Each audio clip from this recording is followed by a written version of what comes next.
practice in general, there's an overarching theme in my work that is always of interest to me, which is based in the sort of key tenets of the medium that I work in, which is photography. And those are memory, time, history, and I suppose when I happen upon something, and that's usually how it starts, is that I'll happen upon something that's of interest to me, then I want to explore it further within the context of photography.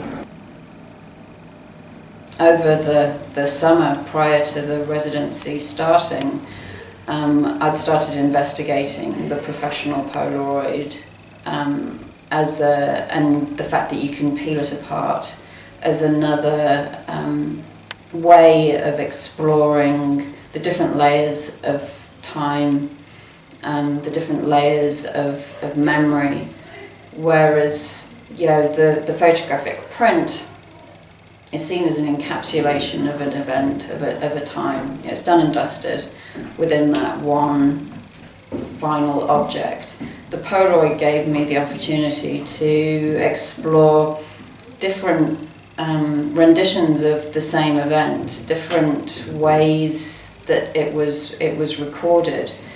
So that had already started to spark an interest.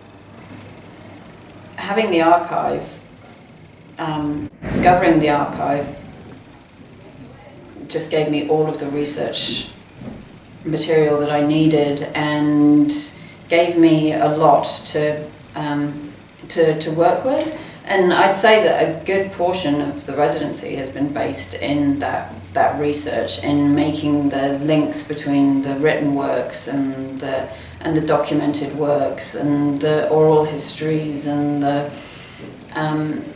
just absorbing this time that has passed through the medium of writing and visual documentation. This stage of the process is about engaging with the actual physical archive. Up to this point, I've been looking at the archive for inspiration for locations and history and writings in Takura as well. And what I'm doing now is actually putting the archive through the same process of pulling apart the layers of memory that I have done with the other locations that I've visited. So every location that I've visited, I've been shooting on Polaroid, producing Polaroid transfers and negatives from the Polaroids. And it's all about pulling apart the memory, or revisiting the memory time and time again, so that it changes from the original event. Every time we revisit a memory, every time we look at a photograph, we see something different. So yeah, I'm just putting these archival images from the Marsden archive through this same process. So we've just projected the images onto the screen so that I can get them large enough to actually produce a document, produce an image. This is an old Polaroid camera using film that's been produced for decades and luckily is still in production. So this is the archive that I've been producing of my own process. So I produce a document of everything that I do as an artist, and I tend to sort of photocopy and scan and rescan and rephotocopy, and take my sketchbook and turn it into an artwork in itself, which is something that I am actually doing in this work. So it sort of starts off with my engaging with the archive with the help of Rosalba, and using these findings to to then sort of spark my imagination and go and revisit some of these places and discover them for myself as the girls were discovering them when they visited them. And there tended to be locations that were visited time and time again for things like the Blackberry Picnic, which was an annual event for the whole school. But it was predominantly a boarding school at that point, from what I can tell. But then they had things like tramping clubs, seashore clubs, science clubs, and they would all go out actually into the Greater Wellington area, go to Kaitoke, go to Akataroa, Days Bay, Island Bay, lots of visiting of water, which is something that I'm really interested in my work anyway. So it's all kind of come together really nicely. And then there was reading, lots of reading of Te Kura, which is the school diary, and looking at these places that they've been and just looking for descriptions, things that the girls had picked up on. And actually some of the shoots were inspired directly by writings like this. The shoot here was based on a writing from Te Kura that one of the girls had written talking about the First World War, and based on that, 100 years after this had been written, I went out and photographed the dawn of August the 4th, 2014, so 100 years later. Yeah, so I mean, I think the stories of this work are quite, integral to the work. There wasn't as much of a story behind my last body of work. It was more of a concept. And I think being able to see the faces of the girls kind of coming out of the photographs in the in these locations, just pulls those threads of time and history together quite nicely. For me, it became the memories, the documentation of memories became more important, and how the girls had documented things like the Blackberry picnics, both in writing and in photographic terms as well. So it felt that, I suppose there's a cleaner approach in this work, in that I've got the Polaroids, but then there's the Polaroid transfers, and then the negatives that have been extracted, and then the actual prints. I was talking more, I think in this it's more about the memories, and how we with each rendition we move further and further away from the actual primal event, and that all we're ever showing are edited versions of an event that happened either now or happened many years ago. So you can see it's an imprint, and then this is a negative. I'm not sure if you can pick that up on the film. You can see here the ovals.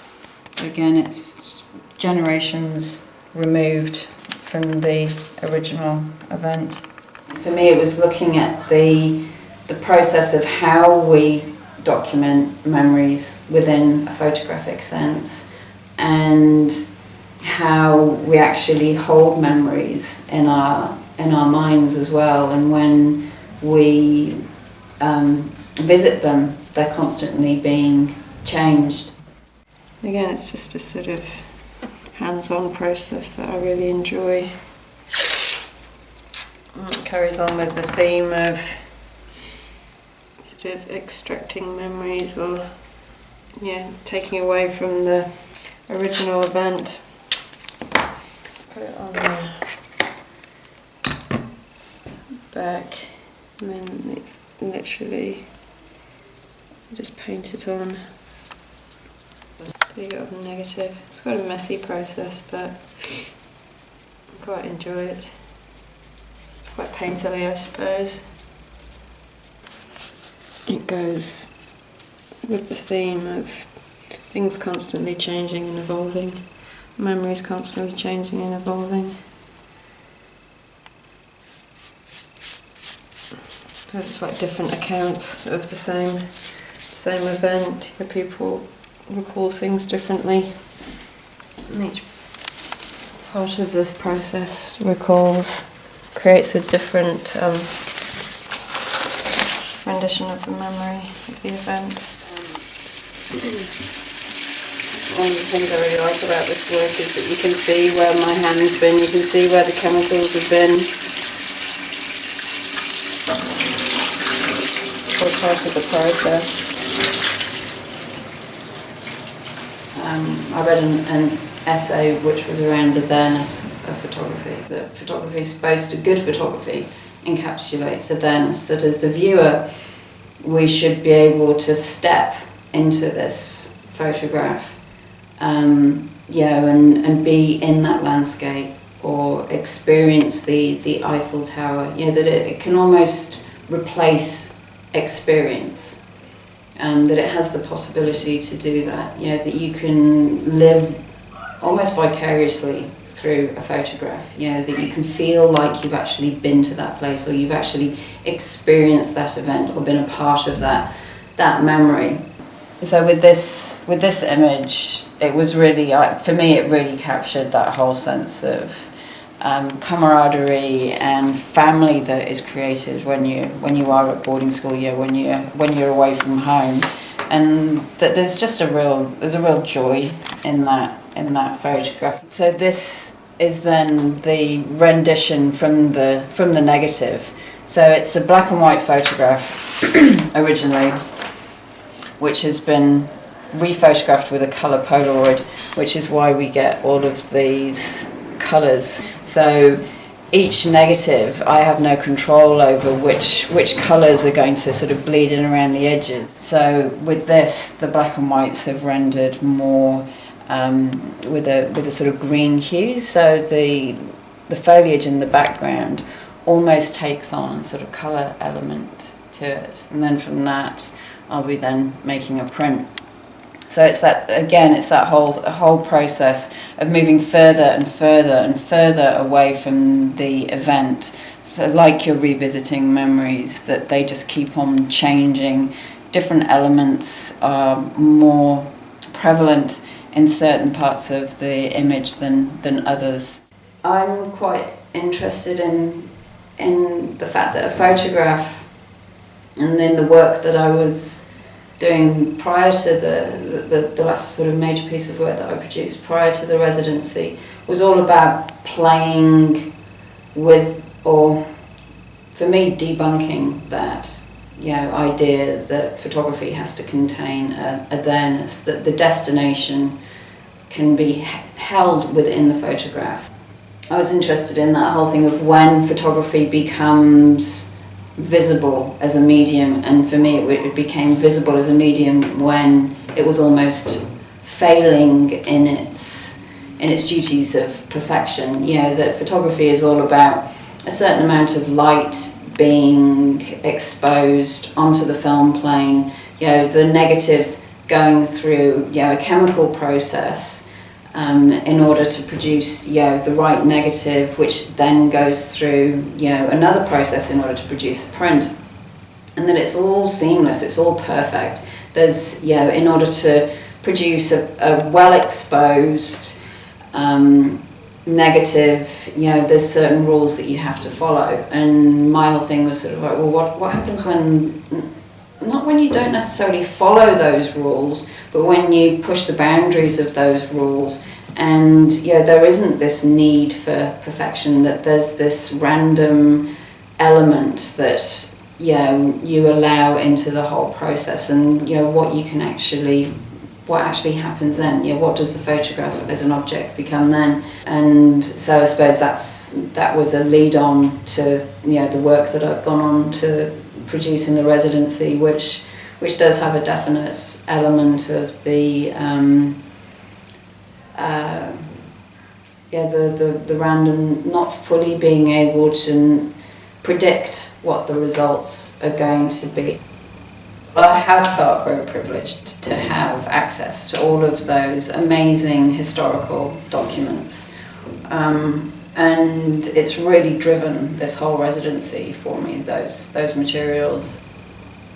It just makes you realise that we think that there's a huge difference between the past and present day, but when you look into these faces, the faces of these girls, and then having been here for the last term, and seeing the faces of the girls here, there's really not that much of a difference.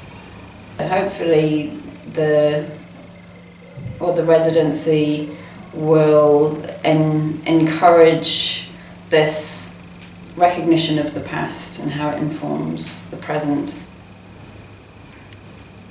and how the present informs the future.